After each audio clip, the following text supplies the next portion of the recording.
Natalakay na sa Malacanang kasama sina Executive Secretary Ralph Recto, Transportation Secretary Giovanni Lopez at ng Economic Team ang panukalang mas mataas na fuel subsidy para sa public utility vehicles. Kasunod ito ng isinumiteng rekomendasyon sa Malacanang ng Land Transportation, Franchising and Regulatory Board para sa 20 pesos na fuel subsidy sa lahat ng PUV sa loob ng isang buwan. Ayon kay Palace Press Officer Claire Castro, pag-aaralan ang bagay na ito para magkaroon ng konkreto at detalyadong solusyon.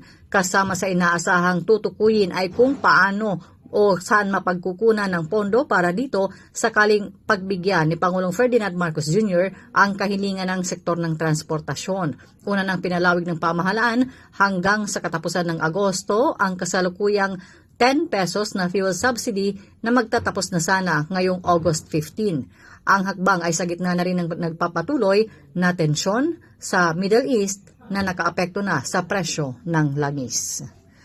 At yan ang ratsyada ng buwan naman ng balita mula sa Malacanang.